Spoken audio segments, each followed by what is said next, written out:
ನಮಸ್ಕಾರ ಸ್ನೇಹಿತರೆ ಮತ್ತು ನಮ್ಮ ಚಾನೆಲ್ಗೆ ನಿಮ್ಮ ಸ್ವಾಗತ. ನಿಮ್ಮ ತುಲಾ ರಾಶಿ ಈ ವಾರ ಪ್ರೀತಿ, ವೃತ್ತಿ ಅಥವಾ ಹಣದ ವಿಷಯದಲ್ಲಿ ಹೊಸತೇನನ್ನಾದರೂ ತರುತ್ತಿದೆ. ಗ್ರಹಗಳ ಚಲನೆ ಈ ಬಾರಿ ನಿಮಗೆ ಯಾವ ಸಂದೇಶವನ್ನು ತಂದಿದೆ? ಇಂದು ನಾವು 2026 ಆಗಸ್ಟ್ 18ರಿಂದ ಆಗಸ್ಟ್ 23ರವರೆಗಿನ ಪೂರ್ತಿ ವಾರದ ಬಗ್ಗೆ ಮಾತನಾಡಲಿದ್ದೇವೆ. ತುಲಾ ರಾಶಿಯವರಿಗಾಗಿ ಈ ವಿಡಿಯೋದಲ್ಲಿ ನಾವು ಏನೆಲ್ಲ ಕವರ್ ಮಾಡುತ್ತೇವೆ ಅಂದರೆ, ಈ ವಾರ ನಿಮ್ಮ ವೃತ್ತಿ ಮತ್ತು ವ್ಯವಹಾರ ಹೇಗಿರಲಿದೆ, ಪ್ರೀತಿ ಮತ್ತು ಸಂಬಂಧಗಳಲ್ಲಿ ಏನನ್ನು ನಿರೀಕ್ಷಿಸಬಹುದು, ಹಣ ಮತ್ತು ಆರ್ಥಿಕತೆಗಾಗಿ ಅಗತ್ಯ ಸಲಹೆಗಳು, ಆರೋಗ್ಯದ ಬಗ್ಗೆ ವಹಿಸಬೇಕಾದ ಮುನ್ನೆಚ್ಚರಿಕೆಗಳು ಮತ್ತು ಅತ್ಯಂತ ಮುಖ್ಯವಾಗಿ ನಿಮಗೆ ಯಾವ ದಿನಗಳ ಅದೃಷ್ಟ ತರಲಿವೆ ಎಂಬುದರ ಬಗ್ಗೆ. ಆದ್ದರಿಂದ ನೀವು ತುಲಾ ರಾಶಿಯವರಾಗಿದ್ದರೆ ಅಥವಾ ನಿಮ್ಮ ಆಪ್ತರಿಗೆ ಈ ವಾರ ಹೇಗಿರಲಿದೆ ಎಂದು ತಿಳಿಯಲು ಬಯಸಿದರೆ ಈ ವಿಡಿಯೋವನ್ನು ಕೊನೆಯವರೆಗೂ ಖಂಡಿತ ನೋಡಿ, ಏಕೆಂದರೆ ನಿಮ್ಮ ಈ ವಾರವನ್ನು ಇನ್ನಷ್ಟು ಉತ್ತಮಗೊಳಿಸುವ ಕೆಲವು ಪ್ರಾಯೋಗಿಕ ಸಲಹೆಗಳನ್ನು ಸಹ ನಾನು ಹಂಚಿಕೊಳ್ಳುತ್ತೇನೆ. ಬನ್ನಿ ಶುರು ಮಾಡೋಣ. ಈ ದಿನ ನಡೆಯುತ್ತಿರುವ ಅತಿ ದೊಡ್ಡ ಖಗೋಳ ಘಟನೆಯು ನಿಮ್ಮ ಲಗ್ನ ಕುಂಡಲಿಯಲ್ಲಿ ಅಲ್ಲ, ಬದಲಿಗೆ ನಿಮ್ಮ ನವಾಂಶ ಕುಂಡಲಿಯಲ್ಲಿ. ಅದನ್ನು ನಾವು D9 ಚಾರ್ಟ್ ಎಂದು ಕರೆಯುತ್ತೇವೆ. ನಾವು ಹೆಚ್ಚಾಗಿ ಲಗ್ನದಿಂದ ಮಾತ್ರ ಗ್ರಹಗಳನ್ನು ನೋಡುತ್ತೇವೆ, ಆದರೆ ಯಾವುದೇ ಮನುಷ್ಯನ ನಿಜವಾದ ಶಕ್ತಿ ಮತ್ತು ಅವನ ಭವಿಷ್ಯ ನವಾಂಶದಲ್ಲಿಯೇ ಅಡಗಿರುತ್ತದೆ. ನಿಮ್ಮ 2ನೇ ಮನೆ ಅಂದರೆ ಹಣದ ಮನೆ ಮತ್ತು 7ನೇ ಮನೆ ಅಂದರೆ ವಿವಾಹ ಮತ್ತು ವ್ಯಾಪಾರದ ಪಾಲುದಾರಿಕೆಯ ಮನೆ. ಇವೆರಡರ ಅಧಿಪತಿ ಮಂಗಳ ಮತ್ತು ಆಗಸ್ಟ್ 18ರಿಂದ ಆಗಸ್ಟ್ 23ರವರೆಗೆ ಮಂಗಳವು ನಿಮ್ಮ ನವಾಂಶ ಕುಂಡಲಿಯಲ್ಲಿ ಮಕರ ರಾಶಿಯನ್ನು ಪ್ರವೇಶಿಸುತ್ತಿದೆ. ಮಕರ ರಾಶಿಯಲ್ಲಿ ಮಂಗಳನು ಉಚ್ಚ ಸ್ಥಿತಿಯಲ್ಲಿ ಇರುತ್ತಾನೆ. ಇದರ ಪ್ರಭಾವ ನಿಮ್ಮ ಜೀವನದ ಮೇಲೇನು? ಇದರ ನೇರ ಅರ್ಥವೇನೆಂದರೆ, ಕಳೆದ ಹಲವು ದಿನಗಳಿಂದ ನಿಮ್ಮೊಳಗೆ ಆ ಬೆಂಕಿ, ಆ ಶಕ್ತಿ ಅಥವಾ ಸಾಮರ್ಥ್ಯವನ್ನು ನೀವು ಅನುಭವಿಸಲು ಸಾಧ್ಯವಾಗುತ್ತಿಲ್ಲ ಎಂದಾದರೆ 18ನೇ ತಾರೀಕಿನಿಂದ ಅದು ನಿಮ್ಮೊಳಗೆ ಸಂಪೂರ್ಣವಾಗಿ ಹಿಂದಿರುಗುತ್ತದೆ.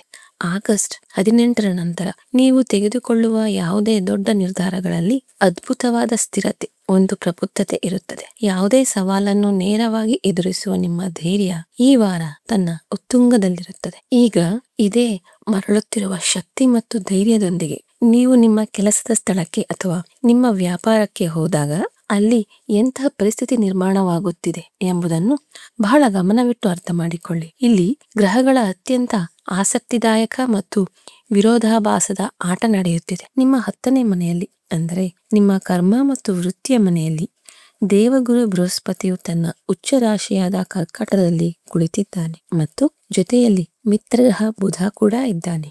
ಬೃಹಸ್ಪತಿಯು 10ನೇ ಮನೆಯಲ್ಲಿ ಉಚ್ಚ ಸ್ಥಾನದಲ್ಲಿರುವುದು ಯಾವುದೇ ಸಣ್ಣ ಖಗೋಳ ಘಟನೆಯಲ್ಲ.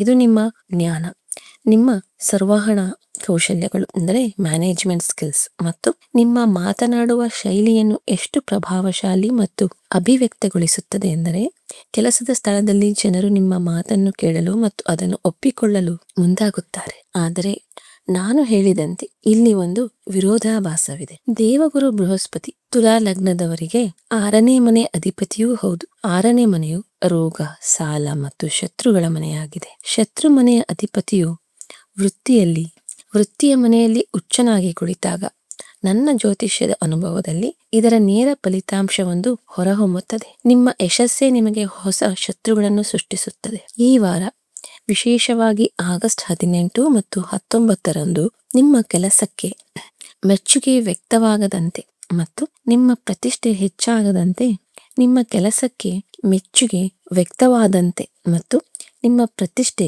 ಹೆಚ್ಚಾದಂತೆ ನಿಮ್ಮೊಂದಿಗೆ ಕೆಲಸ ಮಾಡುವ ಕೆಲವು ಜನರು ಅಥವಾ ನಿಮ್ಮ ಪ್ರತಿಸ್ಪರ್ಧಿಗಳು ನಿಮ್ಮ ಬಗ್ಗೆ ತೀವ್ರ ಅಸೂಯೆ ಪಡಲಾರಂಭಿಸುತ್ತಾರೆ. ಅವರು ನಿಮ್ಮ ಬೆನ್ನ ಹಿಂದೆ ಪಿತೂರಿಗಳನ್ನು ಮಾಡಲು ಪ್ರಯತ್ನಿಸಬಹುದು. ಇದರ ನಡುವೆ ಆಗಸ್ಟ್ 19ರಂದು ಮುಂಜಾನೆ 3 ಗಂಟೆಗೆ ಬೃಹಸ್ಪತಿಯು ಪುಷ್ಯ ನಕ್ಷತ್ರವನ್ನು ಬಿಟ್ಟು ಆಶ್ಲೇಷ ನಕ್ಷತ್ರವನ್ನು ಪ್ರವೇಶಿಸುತ್ತಿದ್ದಾನೆ. ಇದು ಬುಧನ ನಕ್ಷತ್ರವಾಗಿದೆ.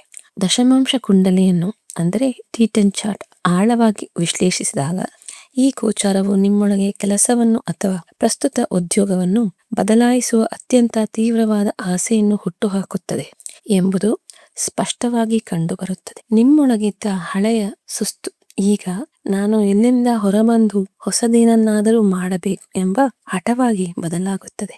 ನನ್ನ ಸ್ಪಷ್ಟ ಸಲಹೆ ಎಂದರೆ, ಬದಲಾವಣೆಗಾಗಿ ಅವಕಾಶಗಳು ಖಂಡಿತ ಬರುತ್ತವೆ. ವಿಶೇಷವಾಗಿ ಈ ವರ್ಷದ ಅಂತ್ಯದ ವೇಳೆಗೆ ದೊಡ್ಡ ಉದ್ಯೋಗ ಬದಲಾವಣೆ ಬಹುತೇಕ ನಿಶ್ಚಿತವಾಗಿದೆ. ಆದರೆ ಈ ವಾರ ನಿಮ್ಮ ಯೋಜನೆಗಳನ್ನು ಸಂಪೂರ್ಣವಾಗಿ ಗೌಪ್ಯವಾಗಿ ನಿಮ್ಮ ಯಶಸ್ಸಿನ ಡಂಗುರವನ್ನು ಖಂಡಿತ ಬಾರಿಸಬೇಡಿ. ಕೆಲಸದಲ್ಲಿ ಯಾವುದೇ ಶಾರ್ಟ್ಕಟ್ಗಳನ್ನು ತೆಗೆದುಕೊಳ್ಳಲು ಪ್ರಯತ್ನಿಸಬೇಡಿ, ಏಕೆಂದರೆ ನಿಮ್ಮ ವಿರೋಧಿಗಳು ಇದೇ ಹೊಂಚಿನಲ್ಲಿ ಕುಳಿತಿದ್ದಾರೆ. ನಿಮ್ಮ ಕೆಲಸವನ್ನು ಸಂಪೂರ್ಣ ಪ್ರಾಮಾಣಿಕತೆಯಿಂದ ಮತ್ತು ನಿಯಮಗಳ ಚೌಕಟ್ಟಿನೊಳಗೆ ಮಾಡಿ. ವೃತ್ತಿ ಜೀವನದಲ್ಲಿ ಈ ಏರುಪೇರುಗಳಿದ್ದರೆ ಹಣದ ಅಥವಾ ಲಿಕ್ವಿಡ್ ಕ್ಯಾಶ್ ಪರಿಸ್ಥಿತಿ ಹೇಗಿದೆ? ಹಣದ ವಿಷಯದಲ್ಲಿ ಆಗಸ್ಟ್ 18ರಿಂದ 23ರವರೆಗಿನ ಈ ಸಮಯ ನಿಮ್ಮನ್ನು 2 ಸಂಪೂರ್ಣ ವಿರುದ್ಧ ದಿಕ್ಕುಗಳಲ್ಲಿ ಎಳೆಯುತ್ತದೆ. ಒಂದೆಡೆ ನಿಮ್ಮ ಲಗ್ನಾಧಿಪತಿ ಶುಕ್ರನು 12ನೇ ಮನೆಯಲ್ಲಿ ಕನ್ಯಾ ರಾಶಿಯಲ್ಲಿ ನೀಚನಾಗಿ ಕುಳಿತಿದ್ದಾನೆ. 12ನೇ ಮನೆಯು ಖರ್ಚು ಮತ್ತು ವೆಚ್ಚದ ಮನೆಯಾಗಿದೆ. ಇದರ ಸ್ಪಷ್ಟ ಅರ್ಥವೇನೆಂದರೆ ಹಣ ಖಂಡಿತ ಖರ್ಚಾಗುತ್ತದೆ. ಅದು ಕೌಟುಂಬಿಕ ಅಗತ್ಯಗಳಿಗಾಗಿ ಇರಬಹುದು, ಇದ್ದಕ್ಕಿದ್ದಂತೆ ಬಂದ ಪ್ರಯಾಣವಾಗಿರಬಹುದು, ಅಥವಾ ಆರೋಗ್ಯಕ್ಕೆ ಸಂಬಂಧಿಸಿದ ಯಾವುದೇ ಸಮಸ್ಯೆಯಾಗಿರಬಹುದು. ಈ ವಾರ ನೀವು ಯಾರಿಗೂ ಹಣವನ್ನು ಸಾಲವಾಗಿ ನೀಡಬಾರದು ಎಂಬುದನ್ನು ಕಟ್ಟುನಿಟ್ಟಾದ ನಿಯಮವಾಗಿ ಪರಿಗಣಿಸಿ. 12ನೇ ಮನೆಯಲ್ಲಿ ನೀಚ ಶುಕ್ರನು ಈ ಸಮಯದಲ್ಲಿ ನೀಡಿದ ಹಣವು ಹಿಂತಿರುಗುವ ಸಾಧ್ಯತೆ ತುಂಬಾ ಕಡಿಮೆ ಎಂಬುದನ್ನು ಸ್ಪಷ್ಟವಾಗಿ ಸೂಚಿಸುತ್ತಿದ್ದಾನೆ. ಮತ್ತೊಂದೆಡೆ ಆಗಸ್ಟ್ 22ರಂದು ಮಧ್ಯಾಹ್ನ 1 ಗಂಟೆಗೆ ಬುಧನು ಗೋಚಾರದ ಮೂಲಕ ನಿಮ್ಮ 11ನೇ ಮನೆಗೆ ಅಂದರೆ ಲಾಭದ ಮನೆಗೆ ಸಿಂಹರಾಶಿಯಲ್ಲಿ ಸೂರ್ಯ ಮತ್ತು ಕೇತುವಿನೊಂದಿಗೆ ಹೋಗುತ್ತಿದ್ದಾನೆ. 11ನೇ ಮನೆಯಲ್ಲಿ ಸೂರ್ಯನು ತನ್ನದೇ ರಾಶಿಯಲ್ಲಿರುವುದು, ಅಲ್ಲಿ ಕೇತುವಿನೊಂದಿಗೆ ಪಿತೃದೋಷವು ರೂಪುಗೊಳ್ಳುತ್ತಿದ್ದರೂ ಸಹ ವ್ಯಾಪಾರಿಗಳು ಮತ್ತು ಬಿಸಿನೆಸ್ ಪಾಲುದಾರರಿಗೆ ಅಥವಾ ಮಾಲೀಕರಿಗೆ ಅತ್ಯಂತ ಶುಭದಾಯಕವಾಗಿದೆ. ಲಾಭ ಖಂಡಿತ ಬರುತ್ತದೆ, ಆದರೆ ಸುಲಭವಾಗಿ ಅಲ್ಲ. ನೀವು ಕಠಿಣ ಪರೀಕ್ಷೆ, ಕಠಿಣ ಹೋರಾಟದ ಮೂಲಕ ಹಾದು ಹೋಗಬೇಕಾಗುತ್ತದೆ ಮತ್ತು ಅದರ ನಂತರವೇ ಲಾಭ ನಿಮ್ಮ ಕೈ ಸೇರುತ್ತದೆ. ಈಗ ನಾನು ನಿಮಗೆ ಈ ವಾರದ ಅತ್ಯಂತ ಪ್ರಮುಖವಾದ ಗೋಲ್ಡನ್ ವಿಂಡೋ ಅಥವಾ ಸುವರ್ಣ ಸಮಯವನ್ನು ಹೇಳಲಿದ್ದೇನೆ. ಬೇಕಾದರೆ ಇದನ್ನು ಬರೆದಿಟ್ಟುಕೊಳ್ಳಿ. ಆಗಸ್ಟ್ 21ರ ಬೆಳಿಗ್ಗೆ 5:11ರಿಂದ ಬೆಳಿಗ್ಗೆ 11:53ರವರೆಗಿನ ಸಮಯ. ಇದು ಸುಮಾರು 6 ಗಂಟೆಗಳ ಕಾಲದ ಸಮಯ. ಇದರಲ್ಲಿ ಗೋಚಾರದ ಚಂದ್ರನು ನಿಮ್ಮ 2ನೇ ಮನೆಯಾದ ವೃಶ್ಚಿಕ ರಾಶಿಯಲ್ಲಿ ವರ್ಗೋತ್ತಮ ಸ್ಥಿತಿಯಲ್ಲಿರುತ್ತಾನೆ. ವೃಶ್ಚಿಕದ ಅಧಿಪತಿ ಮಂಗಳನು ನವಾಂಶದಲ್ಲಿ ಉಚ್ಚನಾಗಿದ್ದಾನೆ. ಜ್ಯೋತಿಷ್ಯದ ನಿಖರ ಲೆಕ್ಕಾಚಾರದ ಪ್ರಕಾರ ಈ ಸಮಯವು ಎಷ್ಟು ಶಕ್ತಿಯುತವಾಗಿದೆ ಎಂದರೆ ನೀವು ಯಾವುದೇ ಪ್ರಮುಖ ಬಿಸಿನೆಸ್ ಮೀಟಿಂಗ್ ಮಾಡಬೇಕಿದ್ದರೆ, ಯಾವುದೇ ದೊಡ್ಡ ಒಪ್ಪಂದಕ್ಕೆ ಸಹಿ ಮಾಡಬೇಕಿದ್ದರೆ, ಹೊಸ ಕೆಲಸವನ್ನು ಪ್ರಾರಂಭಿಸಬೇಕಿದ್ದರೆ ಅಥವಾ ಯಾವುದೇ ದೊಡ್ಡ ಆರ್ಥಿಕ ನಿರ್ಧಾರ ತೆಗೆದುಕೊಳ್ಳಬೇಕಿದ್ದರೆ ನೀವು ಈ 6 ಗಂಟೆಗಳ ಸಮಯವನ್ನು ಮಾತ್ರ ಬಳಸಿ. ನೀವು ಈ ಸಮಯವನ್ನು ಸರಿಯಾಗಿ ಬಳಸಿಕೊಂಡರೆ ಅದೃಷ್ಟದ ಚಕ್ರವು ಸಂಪೂರ್ಣವಾಗಿ ನಿಮ್ಮ ಪರವಾಗಿ ತಿರುವುದನ್ನು ನೀವು ನೋಡುತ್ತೀರಿ. ಪ್ರತಿ ವಾರಕ್ಕೂ ತನ್ನದೇ ಆದ ಒಂದು ದುರ್ಬಲ ಅಂಶ, ವೀಕ್ ಪಾಯಿಂಟ್ ಇರುತ್ತದೆ ಮತ್ತು ನಿಮಗಾಗಿ ಈ ದುರ್ಬಲ ಅಂಶವನ್ನು ಆಗಸ್ಟ್ 20 ಮತ್ತು 21ರ ದಿನಗಳು ತರುತ್ತಿವೆ. ವಿಶೇಷವಾಗಿ ನಿಮ್ಮ ಸಂಬಂಧಗಳು ಮತ್ತು ನಿಮ್ಮ ಮಾತುಗಳ ವಿಷಯಕ್ಕೆ ಬಂದಾಗ ಆಗಸ್ಟ್ 20ರ ಮುಂಜಾನೆ 3 ಗಂಟೆಗೆ ಚಂದ್ರನು ನಿಮ್ಮ 2ನೇ ಮನೆಗೆ ಅಂದರೆ ವೃಶ್ಚಿಕ ರಾಶಿಯನ್ನು ಪ್ರವೇಶಿಸುತ್ತಾನೆ. ತುಲಾ ರಾಶಿಯವರಿಗೆ ಚಂದ್ರನು ಇಲ್ಲಿ ತನ್ನ ನೀಚ ಸ್ಥಿತಿಯಲ್ಲಿರುತ್ತಾನೆ ಮತ್ತು ಈ ಸಮಯದಲ್ಲಿ ಚಂದ್ರನ ಮುಂದೆ ಅಥವಾ ಹಿಂದೆ ಯಾವುದೇ ಶುಭ ಗ್ರಹಗಳು ಇಲ್ಲದಿರುವುದರಿಂದ ಇಲ್ಲಿ ಕಿಮದ್ರುಮ ಯೋಗದಂತಹ ದುರ್ಬಲ ಸ್ಥಿತಿ ನಿರ್ಮಾಣವಾಗುತ್ತಿದೆ. 2ನೇ ಮನೆಯು ನಮ್ಮ ಮಾತಿನ ಮನೆಯಾಗಿದೆ, ನಮ್ಮ ಬ್ಯಾಂಕ್ ಬ್ಯಾಲೆನ್ಸ್ ಆಗಿದೆ ಮತ್ತು ನಮ್ಮ ಕುಟುಂಬವಾಗಿ. ಮಾತಿನ ಮನೆಯಲ್ಲಿ ನೀಚ ಚಂದ್ರನಿದ್ದಾಗ ಮನುಷ್ಯನು ತನ್ನ ಸ್ವಂತ ನಾಲಿಗೆಯಿಂದ, ತನ್ನ ಮಾತುಗಳಿಂದಲೇ ತನಗೆ ದೊಡ್ಡ ಹಾನಿಯನ್ನು ಮಾಡಿಕೊಳ್ಳುತ್ತಾನೆ. ವಾರದ ಮಧ್ಯದ ಈ 2 ದಿನಗಳಲ್ಲಿ ನಿಮ್ಮ ಮಾತು ಸಂಪೂರ್ಣವಾಗಿ ನಿಯಂತ್ರಿತವಾಗಬಹುದು. ನೀವು ಯೋಚಿಸದೆ ಎದುರಿಗಿರುವ ವ್ಯಕ್ತಿಯ ಮನಸ್ಸಿಗೆ ಆಳವಾಗಿ ಚುಚ್ಚುವಂತಹದ್ದನ್ನು ಮಾತನಾಡಬಹುದು. ಈ ಸಮಯದಲ್ಲಿ ನೀವು ಕೇವಲ ಮೌನವಾಗಿರಲು ಕಲಿತರೆ ನಿಮ್ಮ ವೃತ್ತಿ ಜೀವನ ಮತ್ತು ನಿಮ್ಮ ಕೌಟುಂಬಿಕ ಸಂಬಂಧಗಳನ್ನು ನೀವು ದೊಡ್ಡ ಹಾನಿಯಿಂದ ಪಾರು ಮಾಡಿಕೊಳ್ಳುವಿರಿ. ಲವ್ ಲೈಫ್ ಬಗ್ಗೆ ಮಾತನಾಡುವುದಾದರೆ ನಿಮ್ಮ 5ನೇ ಮನೆಯು ಅಂದರೆ ಪ್ರೀತಿಯ ಮನೆಯು ತೀವ್ರ ಒತ್ತಡದಲ್ಲಿದೆ. ಅಲ್ಲಿ ವಕ್ರಿ ಶನಿ ಕುಳಿತಿದ್ದಾನೆ. 6ನೇ ಮನೆಯಿಂದ ರಾಹುವಿನ ಶಕ್ತಿಯ ನಕಾರಾತ್ಮಕ ಪ್ರಭಾವ ಬರುತ್ತಿದೆ ಮತ್ತು 11ನೇ ಮನೆಯಿಂದ ಸೂರ್ಯ ಮತ್ತು ಕೇತುವಿನ ದೃಷ್ಟಿಯೂ ನೇರವಾಗಿ ಅಲ್ಲಿಗೆ ಬೀಳುತ್ತಿದೆ. ಇದು ಗ್ರಹಗಳ ಎಂತಹ ಸಂಕೀರ್ಣ ಜಾಲವೆಂದರೆ ಇದು ಶಾಪಿತ ದೋಷ ಅಥವಾ ಆಳವಾದ ನಿರ್ಲಿಪ್ತತೆಯ ಅಂದರೆ ಡಿಟ್ಯಾಚ್ಮೆಂಟ್ ಸ್ಥಿತಿಯನ್ನು ಸೃಷ್ಟಿಸುತ್ತದೆ. ಈ ವಾರ ನಿಮ್ಮ ಹಳೆಯ ತಪ್ಪು ತಿಳುವಳಿಕೆಗಳು ಮತ್ತೆ ತಲೆನೋವು ತರಬಹುದು. ಹಳೆಯ ಸಮಯವನ್ನು ಮತ್ತು ಹಿಂದಿನ ಪುಟಗಳನ್ನು ಮರಳಿ ತಿರುಗಿಸುವುದು ವಕ್ರಿ ಶನಿಯ ಸ್ವಭಾವವಾಗಿದೆ. ನಿಮ್ಮ ಯಾವುದೇ ಮಾಜಿ ಸಂಗಾತಿ ಎಕ್ಸ್ ಪಾರ್ಟ್ನರ್ ನಿಮ್ಮ ಜೀವನದಲ್ಲಿ ಮತ್ತೆ ಬರುವ ಅಥವಾ ಯಾವುದಾದರೂ ಹಳೆಯ ಬಗೆಹರಿದ ಜಗಳಗಳ ಬಗ್ಗೆ ಮತ್ತೆ ವಾಗ್ವಾದ ಶುರು ಮಾಡುವ ಸಾಧ್ಯತೆ ತುಂಬಾ ಹೆಚ್ಚಿದೆ. ಇಲ್ಲಿ ನನ್ನದೊಂದು ಸ್ಪಷ್ಟ ಮತ್ತು ಕಠಿಣ ಎಚ್ಚರಿಕೆ ಇದೆ. ನಿಮ್ಮ ಪ್ರೇಮ ಸಂಬಂಧಗಳ ನಡುವೆ ಯಾವುದೇ ಮೂರನೇ ವ್ಯಕ್ತಿಯನ್ನು ಖಂಡಿತ ಬರಲು ಬಿಡಬೇಡಿ. ಹೊರಗಿನವರು ನಿಮಗೆ ಉತ್ತಮ ಸಲಹೆ ನೀಡುತ್ತಿದ್ದಾರೆ ಎಂದು ನಿಮಗೆ ಅನಿಸುತ್ತದೆ, ಆದರೆ ವಾಸ್ತವವಾಗಿ ಅವರು ಬೆಂಕಿಗೆ ತುಪ್ಪ ಸುರಿಯುವ ಕೆಲಸ ಮಾಡುತ್ತಾರೆ. ನೀವು ಏನೇ ಮಾತನಾಡಬೇಕಿದ್ದರೂ ಅದನ್ನು ನೇರವಾಗಿ ನಿಮ್ಮ ಸಂಗಾತಿಯೊಂದಿಗೆ ಮಾತ್ರ ಮಾತಾಡಿ. ಎರಡೂ ಕಡೆಯಿಂದ ಸತ್ಯವನ್ನು ಮರೆಮಾಚುವ ಪ್ರಯತ್ನ ನಡೆಯಬಹುದು.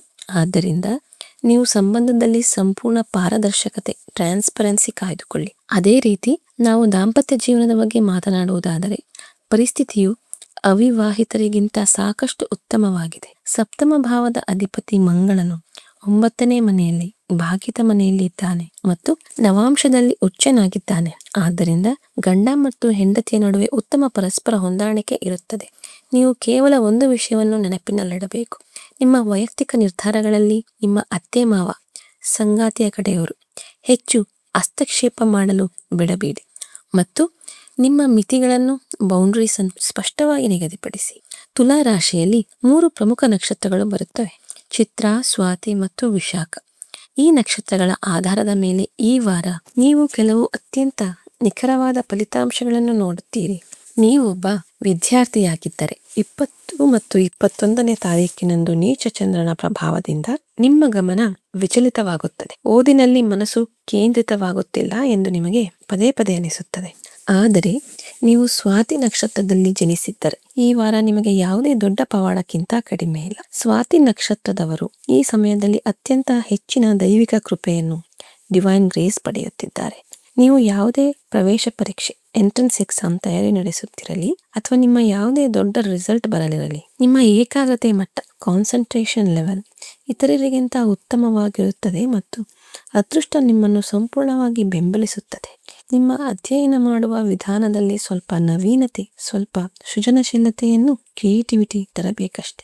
ವ್ಯಾಪಾರ ಮಾಡುವವರಿಗೆ ಇದು ನಿಶ್ಚಿತ ಲಾಭದ ವಾರವಾಗಿದೆ. ಆದರೆ ಇಲ್ಲಿ ಮತ್ತೆ ಸ್ವಾತಿ ನಕ್ಷತ್ರದ ವ್ಯಾಪಾರಿಗಳಿಗೆ ನನ್ನದೊಂದು ಗಂಭೀರ ಸಲಹೆ ಇದೆ. ನೀವು ತುಂಬಾ ಜಾಗರೂಕರಾಗಿರಬೇಕು. ಈ ವಾರ ನಿಮ್ಮ ಜೀವನದಲ್ಲಿ ಇದ್ದಕ್ಕಿದ್ದಂತೆ ಹಲವು ಅಡೆತಡೆಗಳು ಬರಬಹುದು. ಎಲ್ಲವೂ ಸರಿಯಾಗಿ ನಡೆಯುತ್ತಿತ್ತು, ಇದ್ದಕ್ಕಿದ್ದಂತೆ ಈ ಏರುಪೇರು ಹೇಗೆ ಆಯಿತು ಎಂದು ನಿಮಗೆ ಅನಿಸುತ್ತದೆ. ಯಾವುದೇ ಹೊಸ ಪಾಲುದಾರಿಕೆ ಪ್ರವೇಶಿಸುವ ಮೊದಲು ಎಲ್ಲಾ ದಾಖಲೆಗಳನ್ನು 10 ಬಾರಿ ಎಚ್ಚರಿಕೆಯಿಂದ ಓದಿ. ಅಂತಿಮವಾಗಿ ಜಯ ನಿಮ್ಮದೇ ಆಗಿದ್ದರೂ ಅದು ಕಠಿಣ ಹೋರಾಟವಿಲ್ಲದೆ ಸಿಗುವುದಿಲ್ಲ. ಚಿತ್ರ ಮತ್ತು ವಿಶಾಖ ನಕ್ಷತ್ರದವರಿಗೆ ವ್ಯಾಪಾರದ ದೃಷ್ಟಿಯಿಂದ ಈ ಸಮಯವು ತುಲನಾತ್ಮಕವಾಗಿ ಶಾಂತ ಮತ್ತು ಸುರಕ್ಷಿತವಾಗಿದೆ. ನಮ್ಮ ವೀಕ್ಷಕರಲ್ಲಿ ಯಾರು ಗೃಹಿಣಿಯರಾಗಿದ್ದಾರೋ, ಹೌಸ್ ವೈಫ್ಸ್, ಅವರಿಗೆ ಈ ವಾರದ ಮಧ್ಯದಲ್ಲಿ ಅಂದರೆ ಆಗಸ್ಟ್ 20 ಮತ್ತು 21ರಂದು ತಮ್ಮ ಮಾತಿನ ಮೇಲೆ ಸಂಯಮ ಕಾಯ್ದುಕೊಳ್ಳುವುದೇ ಅತಿ ದೊಡ್ಡ ಪರಿಹಾರವಾಗಿದೆ. ಕೌಟುಂಬಿಕ ಸುಖ ಖಂಡಿತ ಹೆಚ್ಚಾಗುತ್ತದೆ. ಗುರುವಿನ 4ನೇ ದೃಷ್ಟಿ ನಿಮ್ಮ ಮನೆಯಲ್ಲಿ ಶಾಂತಿಯನ್ನು ತರುತ್ತಿದೆ. ಆದರೆ ಅತ್ತೆ ಮಾವನ ಅಂದರೆ ಸಂಗಾತಿಯ ಕಡೆಯವರ ಜೊತೆ ಯಾವುದೇ ರೀತಿಯ ವಾಗ್ವಾದಗಳಿಗೆ ಇಳಿಯುವುದನ್ನು ನೀವು ಸಂಪೂರ್ಣವಾಗಿ ತಪ್ಪಿಸಬೇಕು. ನಿಮ್ಮೊಳಗಿನ ಯಾವುದಾದರೂ ಹಳೆಯ ಹವ್ಯಾಸವನ್ನು, ನಿಮ್ಮ ಯಾವುದೇ ಸೃಜನಶೀಲ ಕಲೆಯನ್ನು ಈ ವಾರ ಮತ್ತೆ ಜೀವಂತಗೊಳಿಸಿ. ಅದು ನಿಮಗೆ ಅದ್ಭುತವಾದ ಮಾನಸಿಕ ಶಾಂತಿಯನ್ನು ನೀಡುತ್ತದೆ. ಮತ್ತು ವಯಸ್ಸಾದ ಅಥವಾ ನಿವೃತ್ತಿ ವಯಸ್ಸಿನಲ್ಲಿರುವ ವೀಕ್ಷಕರಿಗೆ 12ನೇ ಮನೆಯ ಶುಕ್ರ ಮತ್ತು 2ನೇ ಮನೆಯ ಮೇಲಿನ ಗುರುವಿನ ದೃಷ್ಟಿ ಅತ್ಯಂತ ಆಳವಾದ ಆಧ್ಯಾತ್ಮಿಕ ವಾತಾವರಣವನ್ನು ಸೃಷ್ಟಿಸುತ್ತಿದೆ. ನೀವು ಶಾಸ್ತ್ರಗಳನ್ನು ಅಧ್ಯಯನ ಮಾಡಬೇಕು, ಯಾವುದೇ ಮಂಗಳ ಕಾರ್ಯದಲ್ಲಿ ಭಾಗವಹಿಸಬೇಕು ಅಥವಾ ದಾನ ಧರ್ಮ ಮಾಡಬೇಕು ಎಂದು ನಿಮಗೆ ಅನಿಸುತ್ತದೆ. ನೀವು ಖಂಡಿತವಾಗಿಯೂ ಈ ಕೆಲಸಗಳನ್ನು ಮಾಡಬೇಕು, ಏಕೆಂದರೆ ಈ ಸಮಯದಲ್ಲಿ ನೀವು ಮಾಡುವ ಯಾವುದೇ ದಾನವು ನಿಮ್ಮ ಮನಸ್ಸಿನ ಆತಂಕವನ್ನು ಶಮನ ಮಾಡಲು ಬಹಳ ಸಹಾಯ ಮಾಡುತ್ತದೆ. ಆರೋಗ್ಯವು ಒಂದು ಪ್ರಮುಖ ವಿಷಯವಾಗಿತ್ತು. ಈ ವಾರ ನೀವು ಅದರಲ್ಲಿ ಸ್ವಲ್ಪವೂ ನಿರ್ಲಕ್ಷ್ಯ ತೋರುವಂತಿಲ್ಲ. ಲಗ್ನಾಧಿಪತಿ ಶುಕ್ರನು 12ನೇ ಮನೆಯಲ್ಲಿ ಮತ್ತು ಕನ್ಯಾ ರಾಶಿಯಲ್ಲಿ ಅಂದರೆ ನೀಚ ರಾಶಿಯಲ್ಲಿ ಇರುವುದು ದೇಹದ ರೋಗ ನಿರೋಧಕ ಶಕ್ತಿಯನ್ನು, ಇಮ್ಯುನಿಟಿಯನ್ನು ನೇರವಾಗಿ ಕಡಿಮೆ ಮಾಡುತ್ತದೆ. ಶುಕ್ರನು ಈ ಸಮಯದಲ್ಲಿ ಹಸ್ತ ನಕ್ಷತ್ರದಲ್ಲಿ ಗೋಚರಿಸುತ್ತಿದ್ದಾನೆ. ಇದು ಚಂದ್ರನ ನಕ್ಷತ್ರವಾಗಿದೆ. 6ನೇ ಮನೆಯ ರೋಗದ ಮನೆಯ ಅಧಿಪತಿ ಗುರುವಾಗಿರುವುದರಿಂದ ಮತ್ತು ಗೋಚಾರದಲ್ಲಿ ಶುಕ್ರನು ದುರ್ಬಲನಾಗಿರುವುದರಿಂದ ನೀವು ಮುಖ್ಯವಾಗಿ ನಿಮ್ಮ ದೇಹದ ಕೆಳಭಾಗದ ಬಗ್ಗೆ ಕಾಳಜಿ ವಹಿಸಬೇಕಾಗುತ್ತದೆ. ವಕ್ರಿ ಶನಿ ಕೂಡ 5ನೇ ಮನೆಯಲ್ಲಿ ಕುಳಿತು ದೈಹಿಕ ನೋವಿನ ಸ್ಪಷ್ಟ ಸೂಚನೆ ನೀಡುತ್ತಿದ್ದಾನೆ. ಈ ಸಮಯದಲ್ಲಿ ನೀವು ಸೊಂಟದ ಕೆಳಭಾಗದಲ್ಲಿ ನೋವು ಅಥವಾ ಲೋವರ್ ಬ್ಯಾಕ್ ನಲ್ಲಿ ಬಿಗಿತ ಮತ್ತು ಭುಜಗಳಲ್ಲಿ ತೀವು ಮುಂತಾದ ಸಮಸ್ಯೆಗಳನ್ನು ಅನುಭವಿಸಬಹುದು. ಈ ಮೊದಲೇ ಬ್ಲಡ್ ಶುಗರ್, ಬ್ಲಡ್ ಪ್ರೆಷರ್ ಅಥವಾ ಕಿಡ್ನಿಗೆ ಸಂಬಂಧಿಸಿದ ಯಾವುದೇ ಸಮಸ್ಯೆ ಇರುವವರು ತಮ್ಮ ಆಹಾರ ಕ್ರಮ ಅಂದರೆ ಡಯಟ್ ನಲ್ಲಿ ತುಂಬಾ ಕಟ್ಟುನಿಟ್ಟಾಗಿರಬೇಕು. ಹೊಟ್ಟೆಯ ಸೋಂಕು, ಫುಡ್ ಇನ್ಫೆಕ್ಷನ್ ಮತ್ತು ಅಜೀರ್ಣದ ಸಮಸ್ಯೆಯು ಸಹ ನಿಮ್ಮನ್ನು ಇದ್ದಕ್ಕಿದ್ದಂತೆ ಕಾಣಬಹುದು. ಮಹಿಳೆಯರು ಸ್ತ್ರೀ ರೋಗ ಅಂದರೆ ಗೈನೋಕಾಲಜಿಕಲ್ ಆರೋಗ್ಯದ ಬಗ್ಗೆ ಮತ್ತು ಪುರುಷರು ಪ್ರಾಸ್ಟೇಟ್ ಬಗ್ಗೆ ಸ್ವಲ್ಪ ಹೆಚ್ಚಿನ ಗಮನ ಹರಿಸುವ ಅಗತ್ಯವಿದೆ. ವಿಶಾಖ ನಕ್ಷತ್ರದವರು ಈ ವಾರ ತಮ್ಮ ಆರೋಗ್ಯದ ಮತ್ತು ತಮ್ಮ ಆತ್ಮವಿಶ್ವಾಸದ ಬಗ್ಗೆ ಹೆಚ್ಚು ಜಾಗರೂಕರಾಗಿರಬೇಕು, ಏಕೆಂದರೆ ಮಾನಸಿಕ ಒತ್ತಡ ಅವರ ಮೇಲೆ ಅತಿ ಹೆಚ್ಚು ಪ್ರಭಾವ ಬೀರಬಹುದು. ಜ್ಯೋತಿಷ್ಯವು ಗ್ರಹಗಳ ಒಲವು ಮತ್ತು ಅವುಗಳ ಪ್ರಭಾವದ ಬಗ್ಗೆ ನಿಮಗೆ ತಿಳಿಸುತ್ತದೆ ಎಂದು ನಾನು ಯಾವಾಗಲೂ ಹೇಳುತ್ತೇನೆ. ಇದು ಹವಾಮಾನ ಮುನ್ಸೂಚನೆಯಂತಿದೆ, ಆದರೆ ನಿಮ್ಮ ದೇಹದಲ್ಲಿ ಯಾವುದೇ ನೈಜ ನೋವು ಅಥವಾ ತೊಂದರೆ ಇದ್ದರೆ ಸಮಯ ವ್ಯರ್ಥ ಮಾಡದೆ ನಿಮ್ಮ ವೈದ್ಯರನ್ನು ಸಂಪರ್ಕಿಸಿ. ಆರೋಗ್ಯದ ವಿಷಯದಲ್ಲಿ ಕೇವಲ ನಕ್ಷತ್ರಗಳನ್ನು ಮಾತ್ರ ನಂಬಿ ಕೂರಬೇಡಿ. ಈಗ ಈ ಸಂಪೂರ್ಣ ಜ್ಯೋತಿಷ್ಯ ವಿಶ್ಲೇಷಣೆಯ ಅತ್ಯಂತ ಪ್ರಮುಖ ಮತ್ತು ಪ್ರಾಯೋಗಿಕ ಭಾಗಕ್ಕೆ ಬರೋಣ. ಅದೇನೆಂದರೆ ಪರಿಹಾರಗಳು. ಏಕೆಂದರೆ ಯಾವ ಗ್ರಹ ಎಲ್ಲಿದೆ ಮತ್ತು ಎಲ್ಲಿ ನೋವು ನೀಡುತ್ತಿದೆ ಎಂಬುದು ನಮಗೆ ತಿಳಿದಾಗ ಅದರ ಪರಿಹಾರವು ನಮ್ಮ ಕೈಯಲ್ಲೇ ಇರುತ್ತದೆ. ಈ ವಾರ ನಿಮ್ಮ ಮುಂದಿರುವ ಅತಿ ದೊಡ್ಡ ಸವಾಲೆಂದರೆ 12ನೇ ಮನೆಯಲ್ಲಿ ಕುಳಿತಿರುವ ನೀಚ ಶುಕ್ರ. 12ನೇ ಮನೆಯು ಆಸ್ಪತ್ರೆಗಳ ಮತ್ತು ಪ್ರತ್ಯೇಕತೆಯ ಐಸೋಲೇಷನ್ ಮನೆಯಾಗಿದೆ. ಹಾಗಾಗಿ ಈ ವಾರದ ಅಂತ್ಯದ ಪರಿಣಾಮಕಾರಿ ಪರಿಹಾರವೆಂದರೆ ಇದನ್ನು ನಾನು ನಿಮ್ಮ ಮೂಲ ಮಂತ್ರ ಎನ್ನುತ್ತೇನೆ. ನೀವು ಆಸ್ಪತ್ರೆಗೆ ಹೋಗಿ ರೋಗಿಗಳಿಗೆ ಸೇವೆ ಮಾಡಬೇಕು. ನನ್ನ ಈ ಮಾತನ್ನು ಬಹಳ ಆಳವಾಗಿ ಅರ್ಥ ಮಾಡಿಕೊಳ್ಳಿ.